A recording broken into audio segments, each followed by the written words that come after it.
You're listening to The Purple Stethoscope. I am your host, Devyn Nixon, family nurse practitioner.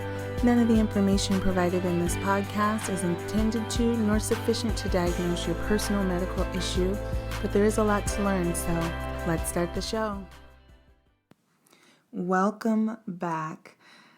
Essence Fest wrapped up.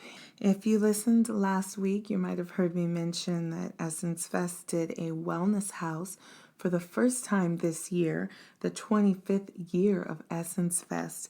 And I was one of the lucky people who got in very early, obtaining tickets to the 2-day programming. And it was absolutely phenomenal. I'm going to recap the things that we did and talked about this weekend. And because it was so packed, I'm going to jump right in.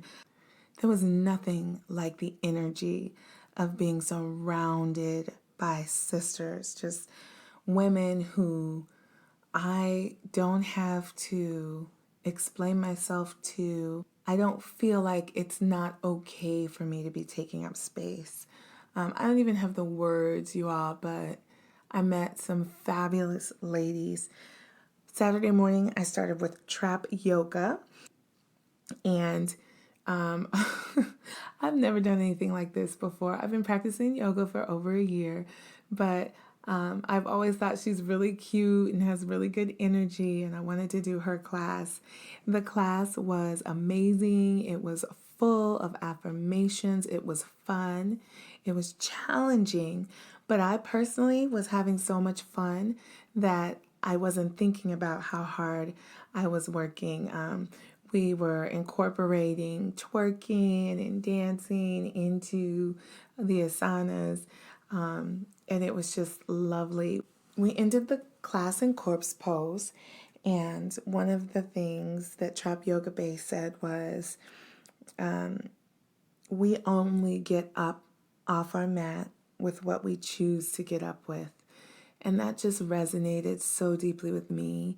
I have a lot of roles. I do a lot of things, and sometimes that translates into excess worry, but just realizing, laying there like, okay, I can leave it all on the mat, and when I get up, I'm good. Then I went to the Healthy Heart Doc Talk with Dr. Columbus Batiste. I hope I'm saying that right. He was so phenomenal, you guys.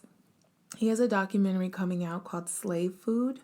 I did not get to go to his talk about that, but I did do his heart disease talk, and he talked about stress being the number one cause of heart disease. He talked about broken heart syndrome or stress-induced cardiomyopathy, which is basically where your heart becomes weak due to stress. He talked about racism being a unique stressor for African American women. And I should insert that Essence Fest is a Black girl party. Yes, there were men there. There were men in almost every space, but it's really like a women's paradise. So if you hear me talking a lot about Black women during this episode, it's because that we were centered at Essence Fest. And if that makes you upset or if you don't like hearing that, please consider the fact that Black women are never centered. We typically have to do everything on the outskirts with somebody else being the center of the focus, the attention, the support, the affirmations, and we're on the outskirts trying to take what we can get.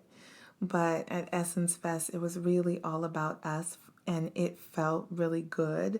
So if that is something that's upsetting for you to hear, I just encourage you to sit with that and ask yourself maybe what it would be like if you were never centered, if no one ever spoke directly to you, but spoke to everyone else, and you had to glean from what you overheard and from what you saw and make do with that as prescriptive advice or medicine or just culture for yourself.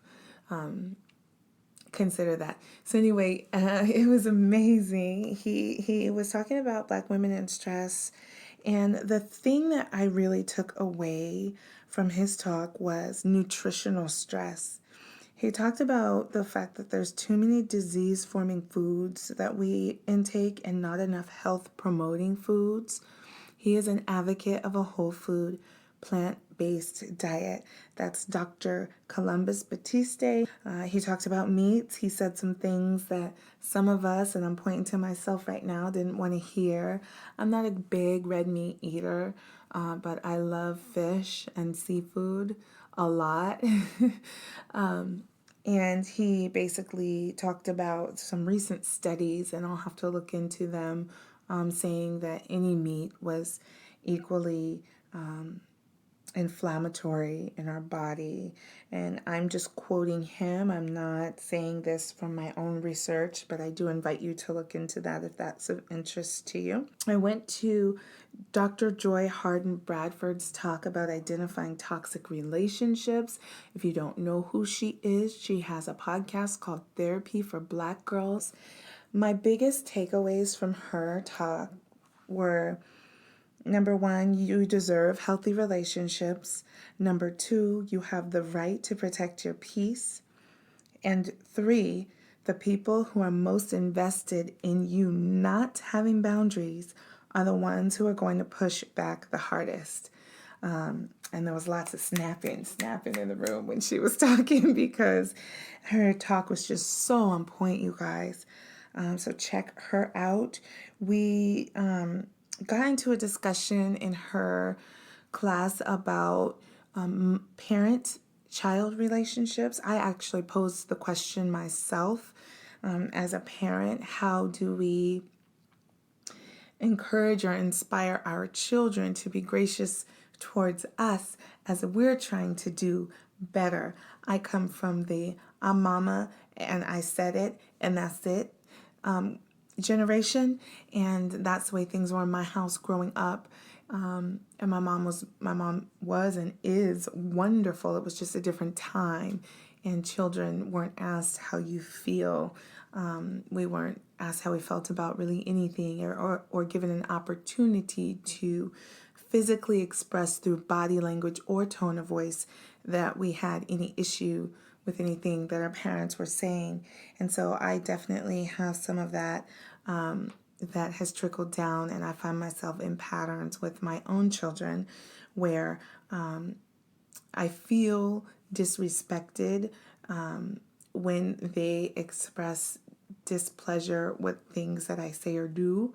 And I've really been working hard as an individual, as a mother, to say they deserve respect too, and I need to respect their feelings and their positions and their opinions just as much as they respect mine, because they are full people.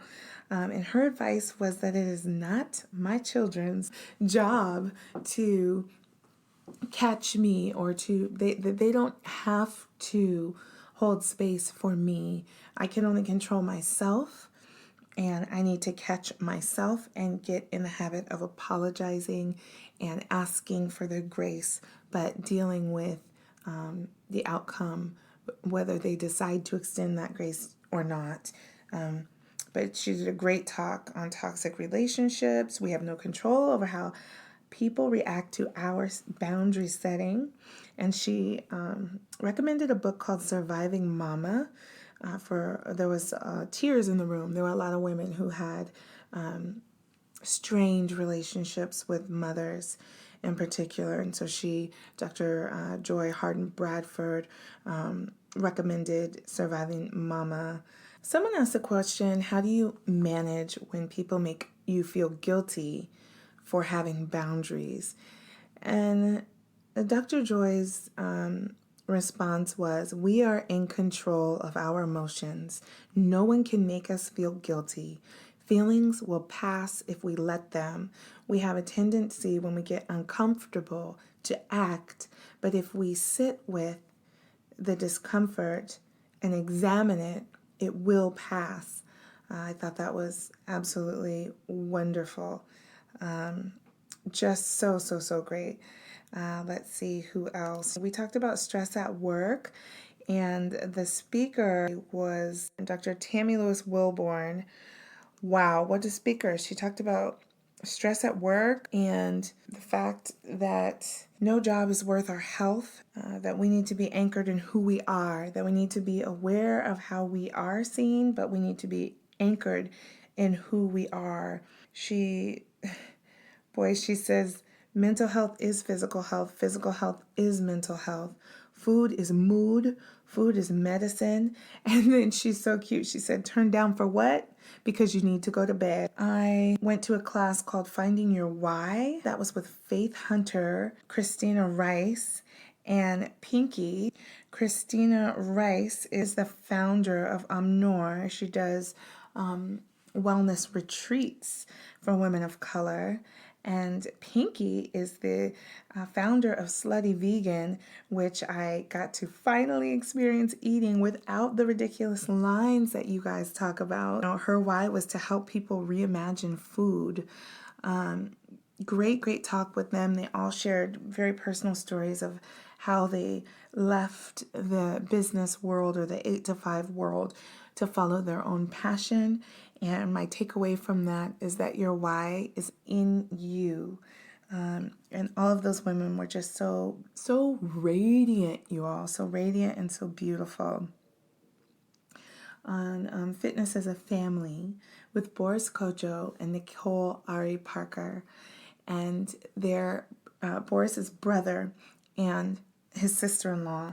And I don't know why I don't have notes, but maybe it's because I could not stop staring at Nicole Ari Parker.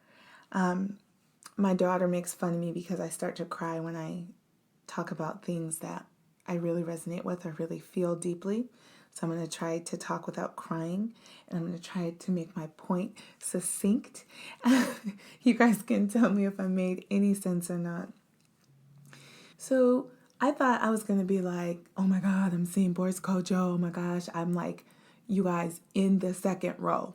And I'm not talking about like a second row of a concert. I'm talking about 20 feet away from him and Nicole. Anyway, she may be one of the most beautiful women I've ever seen with my own eyes, second to my mama. It's almost eerie how beautiful she is. But more than that, it was her spirit that just radiated from her. And what she did, or what she embodied to me, was a woman who was so secure in her role as woman, in her role as a wife, in her role as mother. She spoke about her family with joy and without any weight attached to it, and was just so obviously just happy, full of joy, like real joy. Have you guys ever seen somebody who was truly deep down happy, whose eyes smiled even when their face wasn't smiling? It was like that. And to get a little personal, one of the things that I have been personally struggling with is finding joy in all my roles. Culture has changed a lot. When I was a kid coming up in church, the be all end all was to get the title wife and to become a wife. Well, I became a wife at a time when the economy was really changing. And when my mother was a stay-at-home mother, I always thought that I would be a stay-at-home mother. I adored being a mom. I still do. I adored the time that I had with my children when they were small. But the economy changed, and it became very apparent that I was going to also need to work to help support the family.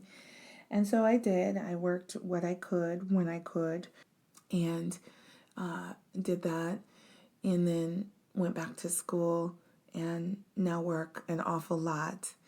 And I feel like I'm always harboring some sort of resentment on some level, right? Like work wants too much from me, or my family wants too much from me, or nobody's asking about me and like what I want from me, right? But Nicole Ari Parker just She is an actress. She is a wife. She is a mother. She is an entrepreneur. She has her headbands for protective styles and working out, because hair and exercise is a big deal to us. We pay a lot to get our hair done. We pay a lot to keep it very nice. And so, sweating it out is not something a lot of women are willing to do. But Nicole has created a headband to help with just that. And I was just looking at this woman, and she had such a peace about her. And we talked afterwards, and she was just as lovely as you could ever imagine. My takeaway from their talk, and they talked about an app that they have coming out called CoFit. And this app, you guys, it's free for the next 30 days. It might be 29 days now because it's been a couple days. But the app is CoFit. That's KOFIT. And you go through and you fill out some questions. How much time do you have in the morning? 5 minutes, 10 minutes, 15 minutes, 20 minutes.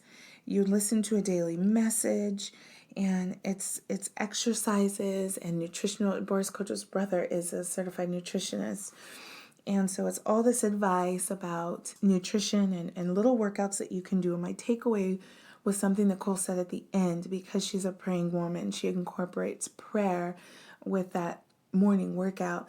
And so, with the movement, giving gratitude and thanking God, and just, honoring her body for bringing its ability to not just carry her through her life, but also to bear children. And it was just so beautiful. Mark Borges, I want to say, he is the health coach to Beyonce and Jay-Z, and I'm sure countless others. He gave a talk about green printing your life. And he shared a really familiar story about a group of women who were working out at a gym that he had, and they weren't losing any weight. And finally, he, kind of chronicled with these women, with their permission, what they were doing, and they were eating all the wrong things. And my takeaway from that, I love that he said this. He said, nutrition and fitness are like work and your spending habits. You wouldn't blame your accountant for being broke. You look at your budget. You look at where your money's going. You can't blame your medical provider for being unhealthy. You have to take some accountability and look at what it is that you're doing. And I thought that was a really good takeaway. 7 out of 10 Americans are obese or morbidly obese. I think we all know that. There was $4 billion in prescription medications. I'm sorry, 4 billion prescriptions last year alone written for people. I will say there was a lot of evidence-based practice bashing, I would say. And I understand our demographic, in that a lot of the evidence is based off of studies conducted with white males, and not necessarily women or people of color. And I understand how problematic that is, but that I really have to, slide in the disclaimer. We can't have it both ways. We can't eat whatever we want, not exercise, smoke, drink, and not sleep, and say that prescribers are just trying to get money and get some kind of cut from Big Pharma. I'm a nurse practitioner. I prescribe medicine every single day. I've never received a check from anyone but my employer. I don't want to put anybody on medications. I would love it if nobody needed them. But because of the education deficit, because of the knowledge gap, because of the difficulties that we have with access to fresh food, and I can tell you, I broke down after 2 days in New Orleans because I needed some fresh food and I couldn't find it, you guys. I was Google mapping supermarkets, they were closed, and my daughter, who came with me, she was looking at me like I was crazy, and I was like, all I've eaten in 2 days is food like cornbread and catfish and bread pudding and, on and on. It was delicious. Make no mistake. I'm not complaining about the food. It was delicious. But my body, I was like freaking out because I needed some fresh food. And I got up the next day after my trap yoga class. I just started walking, and I walked until I found a farmer's market where I quickly got some beet, carrot, and apple juice and downed that. Got some blueberries, some peaches, and just some things to eat that are fresh. But I digress. We can't do all the things that are detrimental to our health and then be upset when someone says, you need to take this medication. We all have the ability to make lifestyle changes, and nothing makes me more happy than lowering people's doses and eventually discontinuing a medication because they don't need it anymore. That makes me so happy. But at the same time, a lot of times you do need medications to support you as you're making these lifestyle changes, because it is really a matter of life and death. I always say, you guys, genes get too much credit, habits are passed down too. Mark Borges again, he talked about that and the fact that epigenetics is like a light switch. It turns on and it turns off. You may have genes for something. I'm sorry, I kept saying Mark Borges. It's Marco Borges. But anyway, we have these genes and it's like a light switch that we turn on or off with our lifestyle, with our nutrition. So that was a really good talk. He basically said, don't eat anything that had an eye. I think that's a great big jump from a lot of what we're doing. But, it may be a lofty goal. For someone like me, that's a lofty goal. But I'm moving toward that goal. And I have no doubt that I'll probably be, right now, I would say I'm about 80% vegan. I have no doubt that I'll eventually not crave fishes so much. The next talk was called If These Lips Could Talk. Dr. Every Woman, Ruby Love, and Beatrice from Honeypot were giving that talk. It was so good. We were basically talking about our periods and different items that we can use. Ruby Love creates clothing that absorbs menses, initially created for teens and tweens. She talked about kids going to camp and not being able to swim. And, these young girls deserve to have a childhood, and menstruation shouldn't keep them from having a childhood. So I really loved her products that you throw them in the wash like anything else. That was Ruby Love. I bought some of her products at the convention center because, lucky me, guess what time it was? So I went to the restroom and I was, going to do the lady swap, the lady change out. And I was like, well, let me go ahead and try this. So I tried the panty liner and I, got, finished whatever, washed my hands, I'm walking out, and whoo, there was a sensation that I had not been forewarned from. And I'm not going to say it was bad. So my daughter was laughing at me because I was like, we need to go right back over there. And I had to just kind of tease her and say, yeah, you need to tell people what they're about to be feeling when they use that product. And we shared a good laugh. She shared a really cool story about how she got into this business, a dream she had where an ancestor gave her the recipe for products. And in that class, a young woman who had been using them testified that her periods had gotten much lighter, her PMS had gone down quite a bit. They have CBD and magnesium balms, cramping balm. I learned in that class, you guys, that tobacco, cotton, and coffee are the heaviest sprayed, like chemically sprayed products that we use. So bear with me as I try to wean myself off coffee. I've tried this multiple times before to no avail, but I do want to be healthy. Somebody in that talk, I didn't put in my notes who said that, and there was 3 women. You are what you ate. And that was a good takeaway. They also were supporters of menstrual cups, which I personally love. And then, oh my gosh, Dr. Wendy Goodall. So many names to remember. She was so sweet, you guys. Let me find Dr. Every Woman is Dr. Wendy Goodall McDonald. She is an OBGYN. I actually posed a question to her about fibroids, And basically, they're the bane of our existence as women.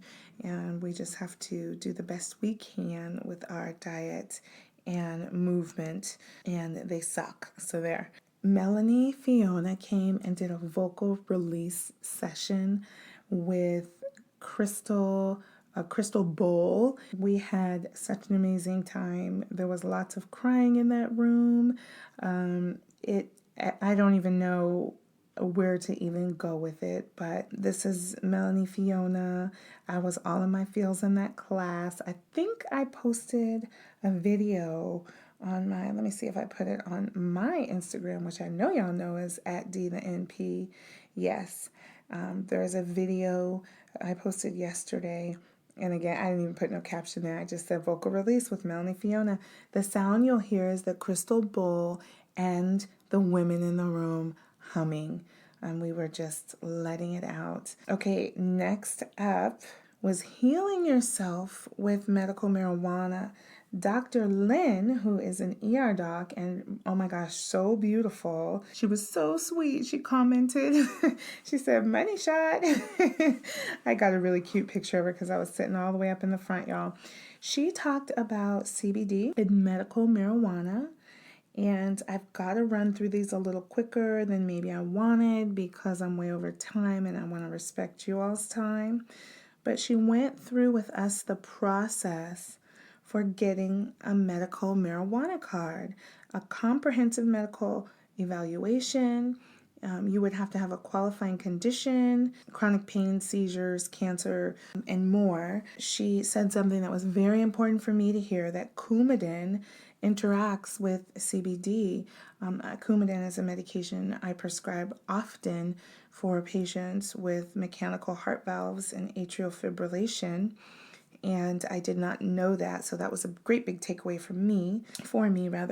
But you have to start with a certified physician from the registry. So another thing that I didn't know, and I learned in her class, that there is an actual registry for physicians who are certified to prescribe medical marijuana. She says it's not an easy process, but it's worth it. Okay, she said start low and go slow. She talked about microdosing, using the minimum amount of product to achieve max relief. And she said dispensaries are in specific zones and to utilize delivery messages, different delivery methods like mail order or ordering online. She spoke about dispensaries being in specific zones and to utilize other delivery methods if you can't get to a dispensary. She talked about medical marijuana and CBD and THC relieving stress and anxiety, improving stamina for working out. She said dose 1 hour before a workout or 4 hours after. She talked about libido enhancement, decreased inhibitions, better orgasms. She talked about, hello, your girl was right up front, y'all, asking all the questions that I feel you all want to know. I live in a state where recreational marijuana is legal, and I get patients all the time that tell me they smoke marijuana, and I tell them don't smoke. Smoking is bad. I don't care if you're vaping. I don't care if it's a cigarette. I don't care if it's marijuana. There's no filter. It's going straight to your lungs. And so I always say to patients, maybe try a different delivery method. There are suppositories, there are tinctures that you can drop under your tongue. There are tablets, mints, there's creams. You know, your skin is an organ and we absorb what we put on our skin, side note. So I asked her, because then my patients will come back and they'll say, listen, I tried to not smoke marijuana. I tried an edible and I want to fight you right now. And I have to talk them off the ledge and say, I'm very sorry about that. I can't encourage marijuana use. I'm not a certified prescriber of medical marijuana, but I do not want my patients smoking. So she said if you use a tincture under the tongue, it should work you should begin to feel effects within 90 seconds. And if it's a pill or a PO route, taking it by mouth, 30 to 60 minutes, depending on how much food is in your stomach. That was Ask Dr. Lynn, such a sweet, gorgeous, smart lady. I really liked the way she did her talk. She was so organized. She was so smooth. She hit all her points. She answered questions. She was amazing. And the last one that I saw before I had to run to the airport to catch my plane was a talk called Silence the Shame. This was with Shanti Das and Dr. Adrian Barry. And this was so cool. So Shanti Das she has a platform, Silence the Shame. She talks about losing her father to suicide and never talking about it or processing it, and more recent losses that she's had. And my girl brought her therapist with her to have this discussion. And I felt that was so important, because a lot of times we think we're ready to tell our story. And when you begin to tell your story, there's a recall, there's emotions, it's tough. And so at times when she wasn't able to speak, her therapist was able to step in and speak and encourage her and console. It was just beautiful. My takeaway from that class was soul. It was a soul talk. And that soul can be an acronym for self-observance using love, not beating ourselves up because of who we are, about our thoughts or our actions, but observing using love and loving ourselves first and above all of the criticism that we're so conditioned to give ourselves. She also talked about getting out into nature and how healing that is. And she asked us a question. She said, do y'all know the first law of nature? And none of us did, because culturally, there are some things that we haven't taken advantage of. I think because, for me at least, because I live in the beautiful Pacific Northwest, but I have access, but I don't have acceptance. I didn't grow up camping. I've never been camping. I didn't grow up, skiing and hiking and doing all of those things. So I don't have the knowledge to do them safely. And I don't know how to get it because I haven't found a space yet. But there are some online communities that are pursuing that. I live in an area where things culturally significant and culturally sensitive things are very hard to come by. I'll be on the lookout for that. The first law of nature is self-preservation. We will continue on in our wellness series. I have guests. I promise, I keep saying that. I have some great guests lined up. Y'all are probably like, girl, who do you have? Just wait and see. I will be back next week, and I will be bringing you a guest. So stay tuned as we talk more about wellness. Thank you for listening to me ramble for so long, and I will talk with you soon. Take care. Thanks so much for tuning in to the Purple Stethoscope. I'm your host, Devyn I'm, family nurse practitioner. You can find me on Instagram, Twitter, and Facebook at DtheNP. That's at symbol D like Devyn, the NP like nurse practitioner. If you like what you've heard today, go ahead and share the episode, or even better yet, rate and review. I'll see you next time. Thanks for listening.